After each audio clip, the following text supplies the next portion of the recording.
नमस्कार दोस्तों, स्वागत है आपका हमारे चैनल टेल्स बाय यशु पर। यहाँ पर आपको मिलेंगी अनोखी और रोचक कहानियाँ। अगर आपको हमारी कहानियाँ पसंद आती हैं तो कृपया करके हमारी वीडियो को लाइक करें, इसको अपने दोस्तों के साथ शेयर करें और अगर आप इस चैनल पर नए हैं तो कृपया करके सब्सक्राइब करें। आपका हमारे चैनल पर विजिट करने के लिए बहुत बहुत धन्यवाद। चलिए आज की कहानी का सफर शुरू करते हैं। पिछले एपिसोड में हम सब ने सुना था कि जहां पर एक तरफ नकली चिराग ने वहां से अलेक्जेंडर को यानी कि उसके क्लोन को किडनैप कर लिया था, तो इधर दूसरी तरफ यहां पर अरुण कोटी भास्कर अभी यहां पर किंग से मिलने के लिए आया था। वो यहां पर किंग इधर जब वो यहां पर आता है तो किंग चिराग के बारे में पूछते हैं, तो अब अरुण कोटी भास्कर भी कहता है कि चिराग को अब जल्द ही होश आ जाएगा। तो इधर अब यहाँ पर किंग अपनी लैब में चले जाते हैं और वो अब अपने दोनों हाथों में 2 एयर टाइट बाउल लेकर आते हैं और हमने अब एक को वो उन दोनों को अब अरुण की तरफ बढ़ाते हुए कहते हैं, ये लो, ये एक स्वाति को दे देना क्योंकि अब स्वाति को इस बाउल की ज़रूरत पड़ेगी, और हाँ, ये दूसरा चिराग के लिए है। इधर किंग की ये बात सुनते ही अब अरुण भी हाँ में अपने सिर को हिलाते हुए अब किंग के हाथों से अब उन दोनों के दोनों बाउल को लेकर अब वो कहता है, किंग किंग मुझे आपसे कुछ बात करनी थी, क्योंकि अरुण तो यहाँ पर मेन सिर्फ और सिर्फ भाग्यश्री के लिए बात करने आया था, क्योंकि उसने वहाँ पर मार्केट में जो कुछ भी देखा वो ये सब किंग को बताना चाहता था, क्योंकि अरुण को भी शक था कि अगर भाग्यश्री जिंदा है तो जरूर यानी कि उनकी क्वीन अनंता भी जिंदा होगी, और ये बात वो किंग से कैसे छुपा सकते थे। इसलिए वो स्पेशल इसी बात को करने के लिए आए थे। हालांकि जब वो यहाँ पर ये बाउल लेता है तो अब उससे रहा नहीं गया और अब वो अचानक से बोल देता है, किंग किंग मुझे आपसे कुछ बात करनी है। तो अब किंग कहते हैं, हाँ तो बताओ क्या बात करनी है तुम्हें। तो अब यहाँ पर एक पल के लिए तो वो यहाँ पर अपनी सोच में चला जाता है, तो इधर उसे कुछ सोचता हुआ देखकर अब किंग कहते हैं, क्या बात है, तुम्हें कुछ कहना था ना, तो अब बताओ। तो अब यहाँ पर थोड़ी सी हिम्मत करते हुए यहाँ पर अरुण कहता है, किंग भाग्यश्री जिंदा है। अब जैसे ही अरुण कोटी भास्कर ने किंग के सामने ये कहा तो ये सुनते ही तो मानो किंग के तो होश ही उड़ गए थे। किंग को सच में ये एक बहुत ही बड़ा शौक लगता है ये सुनकर, और उधर किंग को देखकर ऐसा लग रहा था मानो उन्हें कोई बहुत ही बड़ा शौक लगा हो, क्योंकि उन्हें यकीन ही नहीं हो रहा था कि अरुण जो कह रहा है क्या वो सच है, क्योंकि इसका मतलब ये है कि अगर भाग्यश्री जिंदा है तो इसका मतलब अनंता भी जिंदा हो सकती है। लेकिन यहाँ किंग अब खुद को संभालते हुए ही कहते हैं, भाग्यश्री के जिंदा होने का मतलब तुम जानते हो ना अरुण, देखो जो तुम कह रहे हो उसका मतलब तो फिर तुम्हें अच्छी तरह से पता ही होगा। अब यहाँ पर किंग की इस बात पर अब अरुण कहता है, यस किंग, मैं अच्छी तरह से जानता हूँ कि अगर भाग्यश्री जिंदा है तो वो इतना ही कहता और अब वो कहता है, यू डोंट वरी किंग, मैं पर्सनली पूरे लंदन में उसे और महारानी को ढूंढने की कोशिश करूँगा, क्योंकि अब तो मेरी उम्मीद और भी बढ़ चुकी है, क्योंकि मैंने जिन आँखों को देखा है वो भाग्यश्री की ही आँखें थी, और अगर भाग्यश्री जिंदा है तो वो यानी कि महारानी अनंता भी जिंदा है। इसलिए अब मैं उन्हें पर्सनल तरीके से उन्हें ढूंढूंगा। ये सुनते ही अब किंग कहते हैं, देखो अगर तुम्हारा शक सही है तो इसका तो यही मतलब है कि अनंता। अब यहाँ पर किंग ये कहते हुए किंग ने इतना ही कहा था कि तभी अब अचानक से उनके दिमाग में अब एक बात आती है, और उस बात के आते ही अब वो यहाँ पर अरुण से कहते हैं, उस नालायक को फ़ोन लगाओ। अब यहाँ पर किंग की ये बात सुनते ही अब अरुण कहते हैं, किंग इट्स नॉट पॉसिबल, वो जहाँ पर है वहाँ पर नेटवर्क नहीं है, क्योंकि किंग यहाँ पर अब सीधे रोहित को कॉल लगाने की बात कर रहे थे। मानो किंग के दिमाग में अचानक से कुछ आया हो। अब यहाँ पर लेकिन अरुण की इस बात को सुनकर अब किंग कहते हैं, भला वो ऐसे कैसा कर सकता है, अगर अनंता जिंदा है तो हो ना हो ये बात रोहित और अनिका को जरूर ही पता होगी। अब तो मुझे इन दोनों के ऊपर भी शक हो रहा है। क्योंकि ये मैं अच्छी तरह से जानता हूँ कि अनंता अगर जिंदा है तो ये बात इन दोनों से छिपी ही नहीं है, लेकिन हाँ, इन दोनों ने अभी तक इस बात को छिपा कर रखा है। लेकिन सवाल तो अब यहाँ पर ये उठता है कि आखिर उसे पता कैसे चला अनंता के बारे में। कुछ देर तक अब यहाँ पर सोचने के बाद अब किंग कहते हैं, तुमने पता लगाया था विलेज मिशन के दौरान जब रोहित घायल हो गया था और उसे खाई में फेंक दिया गया था, तो वो वहाँ से उस गुफा तक कैसे पहुँचा? क्या तुमने वो पता लगाया? और 1 मिनट उसके बाद ही तो उसे पंछियों से बात करना आया था, क्योंकि जहाँ तक मैं तुम्हारे युवराज के बारे में जानता हूँ उसको पहले पंछियों से बात करना नहीं आता था, या फिर मैं यूँ कहूँ गोल्डन ड्रग ने अपना असर शुरू कर दिया था। अब यहाँ पर किंग धीरे धीरे सारी ही कड़ियों को जोड़कर अब सोचने की कोशिश करते हैं। इधर किंग की इस बात को सुनकर अब अरुण कोटी भास्कर कहते हैं, किंग ये बात तो सही है, लेकिन यहाँ पर मेरा एक सवाल है, आखिर अनिका गुलेरिया के पास इतने सारे गोल्डन फ्लावर कैसे आए थे मनाली में? क्योंकि देखो यहाँ पर हम एक गोल्डन फ्लावर के लिए कितना इंतज़ार कर रहे हैं ताकि हम राहुल को ठीक कर सकें, लेकिन उस समय जो मनाली की सिचुएशन थी वो तो हम भी जानते हैं कि अनिका ने वहाँ पर उसी गोल्डन ट्रक को बनाया था, और वो भी उन गोल्डन फ्लावर को यूज़ करके। तो उस समय उनके पास बहुत सारे गोल्डन फ्लावर आए थे, जिसकी वजह से ही उन्होंने उन स्टैचू की कमांड को बदला था। और उन्होंने ये सब कैसे बनाया होगा उस ड्रग को, क्योंकि उस ड्रग को बनाना तो इतना ईजी नहीं था ना। अब यहाँ पर और उनकी ये बात सुनते ही अब किंग कहते हैं, कुछ महीनों पहले वो अनिका यहाँ पर आई थी ना, तो रोहित की ब्लड सैंपल रिपोर्ट को लेकर उस वक्त मैंने उसे अपनी रिसर्च दी थी, क्योंकि वो इस ड्रग के बारे में अच्छी तरह से जानना चाहती थी। उसे पढ़ने के बाद बिना एक्सपेरिमेंट किए ही उसने मनाली में उस ड्रग को बनाया था, और वो भी बिना किसी गलती के। ये बात तो मैं अच्छी तरह से जानता हूँ, क्योंकि अनिका को गोल्डन ड्रग तक मैंने ही पहुँचाया था, क्योंकि मैं नहीं चाहता था कि अनिका से ये सब चीज़ें छिपी रहें, क्योंकि वो धीरे धीरे रोहित के ब्लड में जो गोल्डन ड्रग था उस तक पहुँच गई थी, और स्वाति ने अनिका को खुद से भी ज़्यादा काबिल बनाया है। इसमें कोई भी दो राय नहीं है, क्योंकि अनिका सच में अपनी माँ से भी ज़्यादा काबिल है। ये सुनते ही यहाँ पर अरुण कहते हैं, किंग ये तो उस ड्रग की वजह से ही है ना कि वो इतनी काबिल है। अब अरुण की इस बात पर अब किंग कहते हैं, नहीं ये सिर्फ उस ड्रग की वजह से नहीं है, बल्कि अब यहाँ पर किंग ये कहते हुए ही अब किंग फिर से खामोश हो जाते हैं। वो अपनी बात को आगे कंटिन्यू नहीं करते, और वो अब अपने मन में ही कहते हैं, क्या स्वाति अपना सच जानती है? जहाँ किंग को ऐसे कुछ सोचता हुआ देखकर अब खुद अरुण भी परेशान हो जाता है कि आखिर अब किंग क्या सोचने लगे। लेकिन अब वो यहाँ पर अब किंग से कहते हैं, क्या हुआ है किंग, सब ठीक तो है ना? अब आप क्या सोच रहे हैं? अरुण की इस बात को पर अब यहाँ पर सुनकर अब किंग कहते हैं, हाँ सब ठीक है, तुम थक गए होगे ना, इसलिए जाओ अभी अपने रूम में जाकर आराम करो। अब किंग की ये बात सुनते ही अब अरुण कहते हैं, नहीं किंग, वो मैं अभी आराम नहीं कर सकता। वो क्या है ना कि मैं पहले लंदन जाऊंगा, और लंदन जाकर ही मैं थोड़ा बहुत आराम करूंगा। वहाँ बच्चे अकेले हैं ना, वो क्या है ना कि चिराग की चिंता थी, और आपकी भी, क्योंकि एक तो मुझे चिराग के लिए वो सारे के सारे हब्स यहाँ पर पहुँचाने थे, और दूसरा जो मैंने वहाँ पर लंदन की मार्केट में देखा वो इन्फॉर्मेशन भी तो मुझे जल्द से जल्द आपको बतानी थी, ताकि आपको भी सच का पता चले। इसलिए मैं अपने आप को रोक नहीं पाया, और मैं सीधा ही लंदन से पेरिस आ गया। लेकिन क्योंकि बच्चे वहाँ पर अकेले हैं, उन्हें संभालना भी तो मेरी ही रिस्पॉन्सिबिलिटी है ना, इसलिए मैं यहाँ पर रहकर आराम नहीं कर सकता, इसलिए अभी के लिए मैं चलता हूँ। अब यहाँ पर अरुण की ये बात सुनते ही अब किंग भी हाँ में अपना सिर हिला देते हैं। तो वहीं अरुण अब उन्हें ग्रीट करते हुए वहाँ से जाने लगता है। और यहाँ पर उसके जाने के बाद अब यहाँ पर किंग के दिमाग में बस एक ही शक डाल कर जाते हैं, और वो शक था कि अनंता के जिंदा होने का, और कहीं ना कहीं किंग को ये भी लगने लगा था कि रोहित को अपनी नानी माँ के जिंदा होने का सच पता है।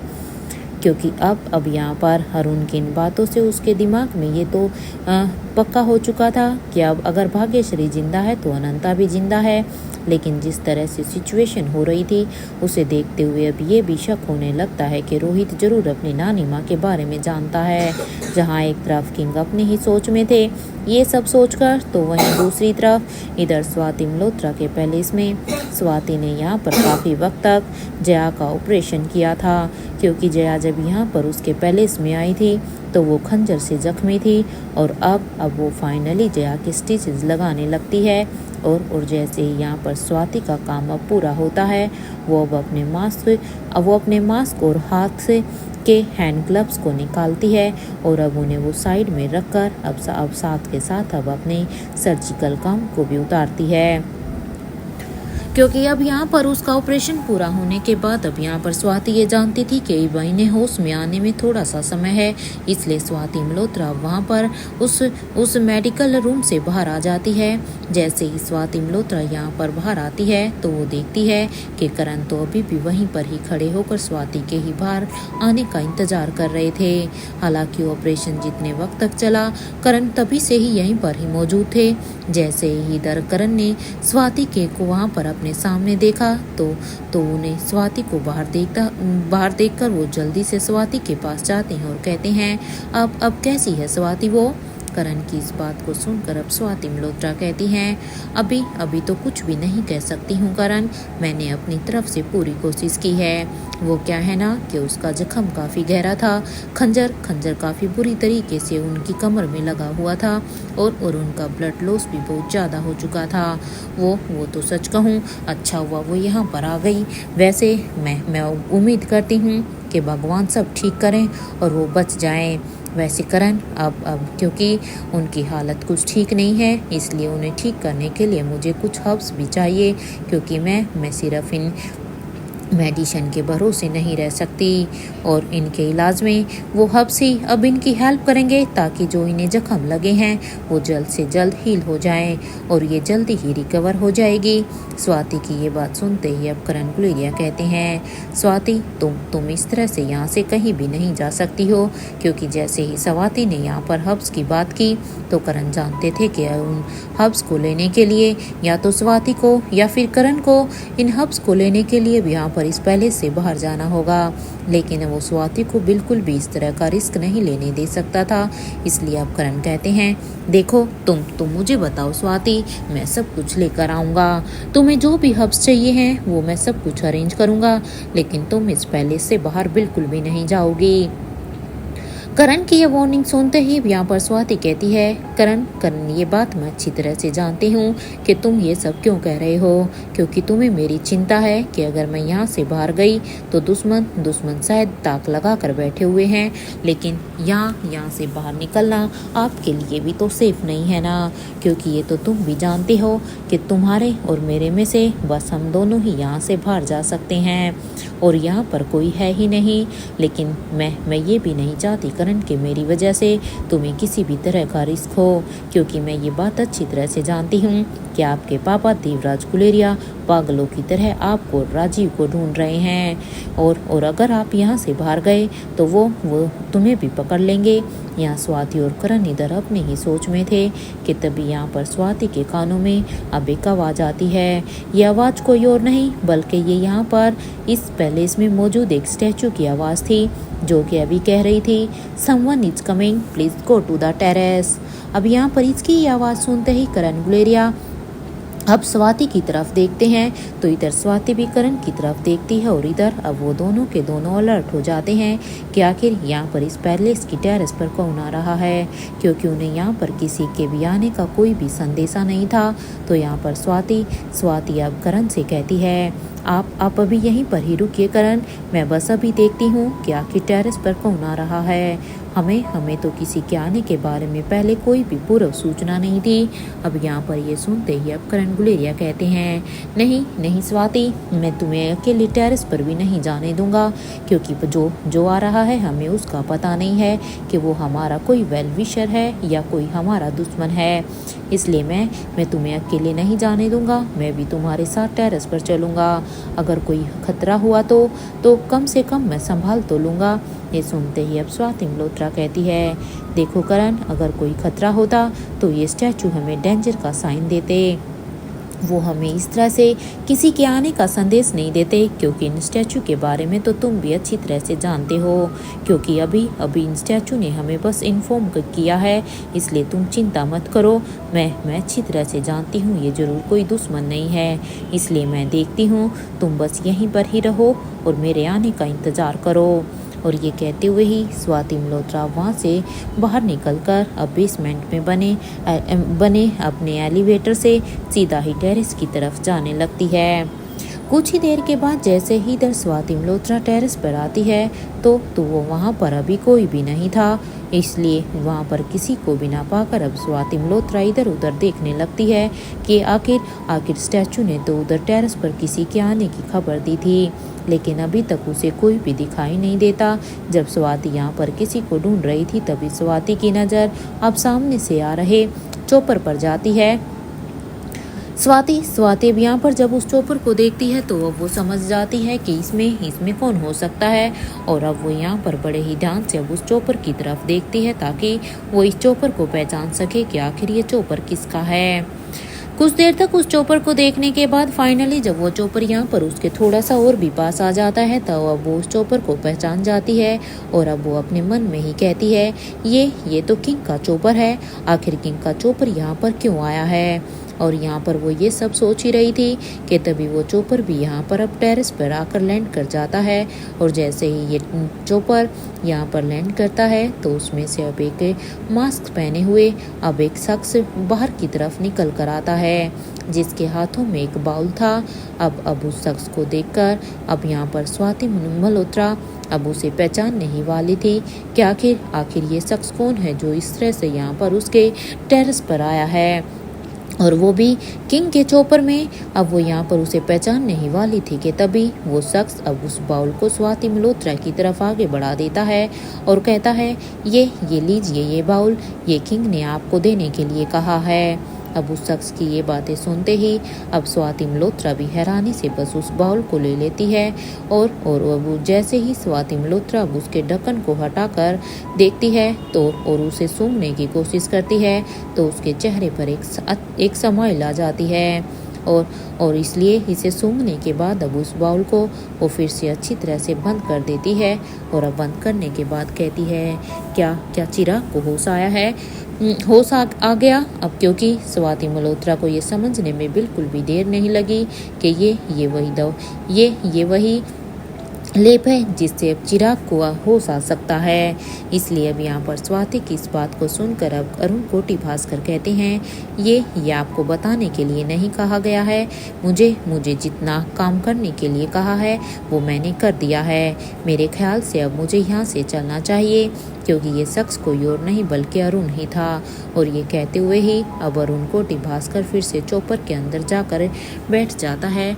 और वो उस चोपर में बैठकर अब यहाँ पर वो किंग यानी कि रोहित के पैलेस की तरफ अब उस चोपर को लेकर जाने लगता है। यहाँ पर स्वाति मल्होत्रा बस इस शख्स को ही जाता हुआ देख रही थी। इस शख्स के जाने के बाद अब स्वाति मल्होत्रा कहती है, जैसे वो खड़ूस किंग वैसा ही उनका ये आदमी है। सच में ये भी उतना ही काम करता है जितना कि वो किंग इसे कहता है, उससे ज़्यादा ये एक शब्द भी नहीं कहता। वैसे क्या किंग ने उस डायमंड केमिकल का एंटीडोट बनाया है भी या नहीं। और रोहित कब तक है ऐसा ही रहेगा, कुछ समझ में नहीं आता। और धनंजय भाई उनका तो मुझे अब तक कुछ भी आता पता नहीं है कि आखिर वो अभी अपने होश में आए हैं या नहीं। कैसे पता करूं। और ये कहते हुए ही स्वाति वहां से नीचे की तरफ जाने लगती है। एक तरफ जहाँ स्वाति अब यहाँ पर ही सोचती को लेकर नीचे जा रही थी स्लेब को लेकर, तो इधर दूसरी तरफ राजीव गुलेरिया के पैलेस में अब धनंजय पीरामल अब धीरे धीरे ठीक हो रहे थे। वो अब यहाँ पर स्टिक के सहारे अब छोटे छोटे बेबी स्टेप ले रहे थे। क्योंकि अब वो यहाँ पर अपने रिकवरी के साथ साथ अब धीरे धीरे उन्होंने अपने बेड से उठकर धीरे धीरे चलना शुरू कर दिया था। उन्हें इस तरह से चलता हुआ देखकर अब यहाँ पर आलिशा कहती है, मामा जी बाहर चलें। अब यहाँ पर जैसे ही आलिशा ने ये कहा, ये सुनते ही अब धनंजय पीरामल कहते हैं, मैं अपना सवाल दोहरा रहा हूँ, बेटा राहुल कहाँ है? क्योंकि देखो आलिशा, मैं पहले भी आपसे पूछ चुका हूँ राहुल के बारे में। आप तो राहुल के साथ रह रही थी ना, तो आप मुझे बता क्यों नहीं रही हैं राहुल कहाँ है? क्योंकि धनंजय का राहुल के साथ भी एक अलग सा रिश्ता था, इसलिए उसे राहुल की बार बार चिंता हो रही थी। क्योंकि वो कई बार आलिशा से पूछ चुका था, लेकिन आलिशा हर बार राहुल के इस सवाल को टाल रही थी। अब धनंजय की ये बात सुनते ही अब आलिशा कहती है, मामा जी वो राहुल तो आयशा आंटी के साथ होंगे ना। ये सुनते ही यहाँ पर धनंजय पीरामल के चेहरे के एक्सप्रेशन एकदम से ही बदल जाते हैं और अब वो यहाँ पर आलिशा से कहता है, तो रोहित कहाँ है आलिशा? मुझे सच बताओ आलिशा, क्या है जो तुम मुझसे छिपा रही हो? धनंजय की इस बात को सुनने के बाद अब यहाँ पर आलिशा कहती है, मामा जी वो पापा और छोटे मामा जी राहुल को ही रोहित समझ रहे हैं। हम आपसे रिक्वेस्ट करते हैं कि आप भी इस बात का ध्यान दीजिए। अब ये सुनते ही अब धनंजय पीरामल कहते हैं, ठीक है फिर अब तो मुझे ये बताओ कि फिर रोहित कहाँ है? क्योंकि अगर वो राहुल को रोहित समझ रहे हैं तो फिर रोहित की लोकेशन कहाँ है? तुम रोहित के बारे में बताओ। इस बात पर अब आलिशा कहती है, हमें सच कहूँ तो मामा जी हमें भी ज़्यादा कुछ पता नहीं है, लेकिन हाँ जो बात आप पापा और छोटे मामा जी आपको बताएंगे वो रोहित मारवा से जुड़ी होगी, और जो बात हम आपको बताएंगे वो राहुल से। और इतना कहते ही आलिशा अब वहीं पर ही रुक जाती है। तो वहीं धनंजय पीरामल अब कहते हैं, इसका मतलब तो ये है आलिशा कि मेरे दोनों बेटों पर मुसीबत आई थी। मेरे दोनों ही बेटों की हालत शायद ठीक नहीं है और इसके बारे में मुझे कुछ भी पता ही नहीं है कि आखिर जब मैं खुद अपने होश में नहीं था उस समय मेरे बेटों ने क्या सहा है। मेरे दोनों ही बेटों की शायद जान खतरे में थी। और ये कहते हुए ही वो भी यहाँ पर धीरे धीरे से अब बालकनी में चले जाते हैं और वो वहाँ पर चुपचाप जाकर खड़े हो जाते हैं। और जैसे ही वहाँ पर धनंजय बालकनी में चुपचाप खड़े होते हैं तो वहाँ पर खड़े होने के बाद वो सामने बने हुए गार्डन को बड़े ही ध्यान से देखने लगते हैं। तो वहीं आलिशा ने जो कि धनंजय को इस तरह से अकेले खड़ा हुआ देखा, तो अब आलिशा फिर से उनके पास आकर अब उनके कंधे पर अब अपना हाथ रखते हुए कहती है, हम आपको बता नहीं सकते हैं मामा जी, इस तरह से देख हम आपको बता नहीं सकते हैं आपको इस तरह से देखकर हमें कितनी खुशी मिलती है। क्या सच में हमने तो उम्मीद ही खो दी थी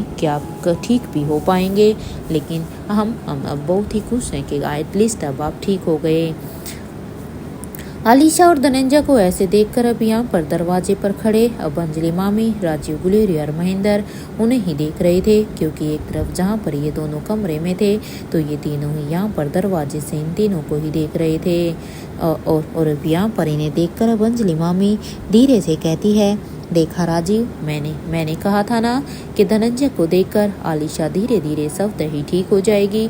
और साथ ही मैं अपनी दूसरी बच्ची अनिका के लिए भी प्रार्थना करती हूँ, ऊपर वाला बस जल्द से जल्द रोहित मारवा को भी ठीक कर दे। क्योंकि यहाँ पर मेरी एक बच्ची अब ठीक हो रही है तो मुझे अनिका की चिंता हो रही है। हालांकि अंजलि मामी अभी भी श्वेता के दुख से अभी भी अनजान थी। उसे अभी ये नहीं पता था कि उसकी तीसरी बेटी यानी कि श्वेता के साथ क्या हो रहा है। इधर अंजलि की ये बात सुनते ही राजीव कहता है, रोहित को तो ठीक करना बहुत ही मुश्किल है अंजलि, क्योंकि मैंने उसकी हालत देखी है।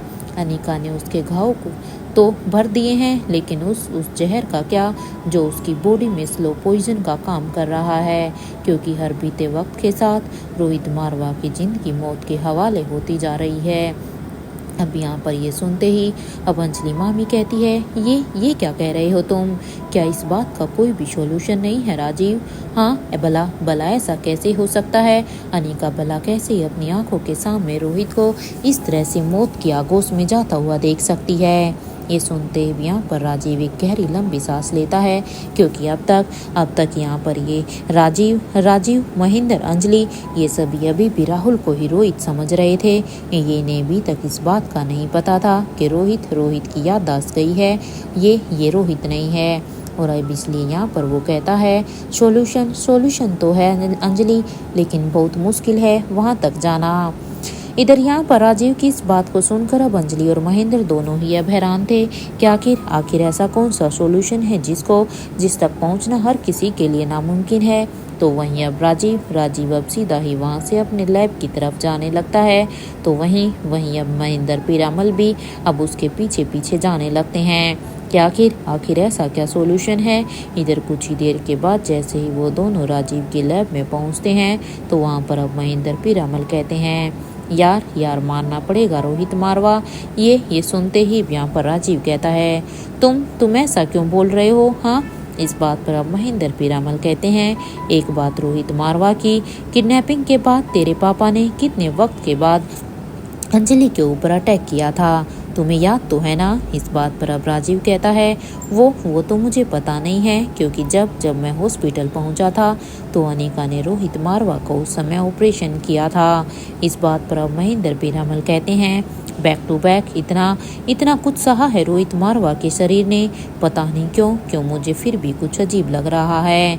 ये सुनते ही यहाँ पर महेंद्र पीरामल अब यहाँ पर कैलेंडर ये सुनते ही अब यहाँ पर राजीव जो कुछ सोचने लगते हैं। और इधर यहाँ पर ये कहते हुए ही महेंद्र पीरामल अब कैलेंडर को 6 महीने पीछे कर देते हैं, हर एक डेट को, और उस दिन के हुए उस इंसिडेंट को बड़े ही ध्यान से अब याद करने लगता है, क्योंकि महेंद्र पीरामल का दिमाग कभी भी यहाँ पर कह रहा था कि जो उनकी आंखों के सामने था वो सच नहीं था, बल्कि सच कुछ और था।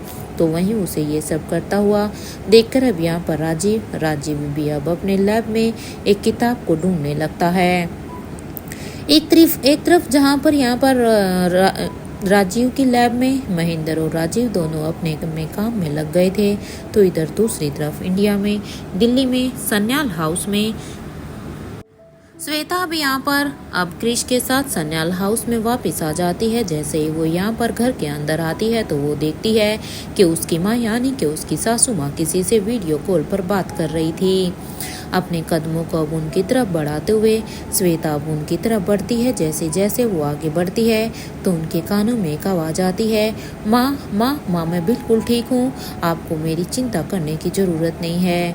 इस वक्त अनिका गुलेरिया की मौसी है ना, वो लंदन वाली, बस अभी मैं उनके साथ ही हूँ, और वो रोहित मारवा की माँ मुझे यहाँ पर लेकर आई हैं।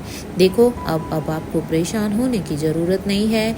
इधर जैसे ही ये आवाज़ अभी श्वेता के कानों में जाती है तो उसके हाथ से उसका पर्स अब अचानक से नीचे गिर जाता है, और जल्दी से वो अब अपनी माँ के पास आकर खड़ी हो जाती है। कि तो जैसे ही यहाँ पर श्वेता सामने आकर खड़ी होती है तो सामने लक्ष्य जी को फ़ोन पर देखकर अब श्वेता के चेहरे पर जो खुशी थी वो देखने लायक थी, क्योंकि श्वेता ने जैसे ही अपने कानों से लक्ष्य की आवाज़ सुनी तो उसे एक पल के लिए तो यकीन ही नहीं हुआ, इसलिए उसके हाथ से पर्स गिर गया था। लेकिन अब वो यहाँ पर अब फ़ोन के सामने आकर कहती है, आप ठीक तो है ना लक्ष्य जी? इधर श्वेता की आवाज़ सुनकर अब लक्ष्य की माँ भी अब जब अपने पीछे मुड़कर देखती है तो श्वेता को देखकर उनके चेहरे पर एक स्माइल आ जाती है, क्योंकि लक्ष्य की मौत की खबर के बाद कुछ यहाँ पर लक्ष्य की माँ भी काफ़ी परेशान थी। एक तरफ से तो उसे अपने बेटे की मौत की खबर सुनी थी और दूसरी तरफ से श्वेता का मानसिक संतुलन पूरी तरह से बिगड़ चुका था, इसलिए उसे उसकी चिंता थी। लेकिन अब श्वेता को ऐसे देखकर अब यहाँ पर वो कहती है, बेटा अब आप ठीक हैं? इधर अब यहाँ पर लक्ष्य की माँ की बात को सुनकर अब श्वेता कहती है, हाँ मैं अब ठीक हूँ माँ।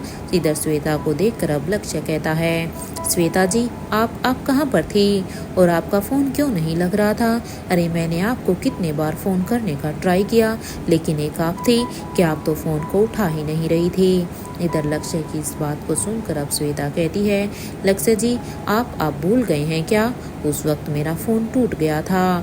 अब यहाँ पर ये सुनते ही अब लक्ष्य कहते हैं, अरे अरे हाँ, मेरे मेरे तो दिमाग से ही निकल गया था, तुमने तो मुझे सब कुछ बताया था और मैं आपको आपके पुराने नंबर पर ही कॉल कर रहा था, मुझे तो ये बात ध्यान ही नहीं थी।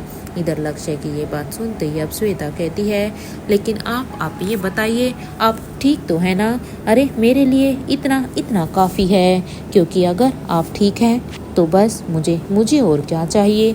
मैं आपको बता नहीं सकती कि आपको इस तरह से सही सलामत देखकर मैं कितनी खुश हूँ।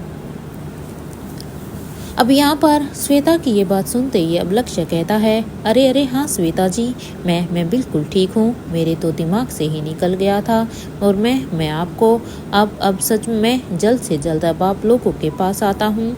अब यहाँ पर वहाँ अब श्वेता के बगल में खड़ा हुआ क्रिश अब वो पास आकर कहता है, जीजू सच में आपको देखकर बहुत ही खुशी हो रही है, आप ठीक तो है ना जीजू? इधर क्रिश की इस बात पर अब लक्ष्य कहते हैं, हाँ क्रिश मैं ठीक हूँ, बट रोहित मारवा वो कैसे हैं? और ये कहते हुए लक्ष्य अब पूरी तरह से खामोश हो जाते हैं। तो वहीं अब उसकी इस बात को सुनकर अब क्रिश कहता है, वो मेरे एक जीजू ठीक है ना?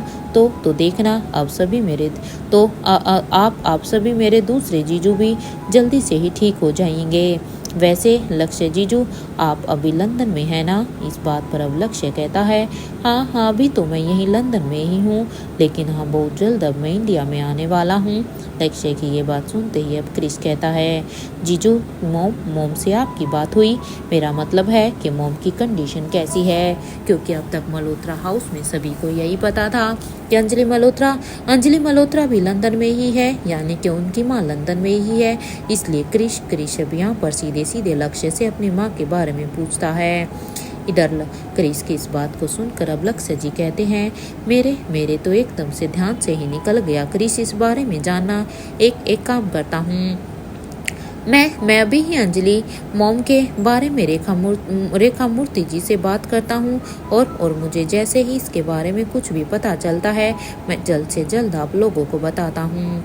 लक्ष्य की इस बात को सुनकर अब श्वेता कहती है, और माँ के साथ वीडियो कॉल पर भी बात भी जरूर करवाइएगा, क्योंकि माँ को देखे हुए बहुत समय हो गया है। इधर श्वेता की इस बात पर अब लक्ष्य कहता है, ठीक है श्वेता जी। कुछ देर तक बातें करने के बाद अब यहाँ पर लक्ष्य जी फ़ोन को डिस्कनेक्ट कर देते हैं। तो वहीं अब उसकी माँ कहती है, सच में मुझे तो यकीन नहीं हो रहा, आज मैं मंदिर जाकर 108 दिए जलाऊंगी, मेरा बच्चा सही सलामत जो है।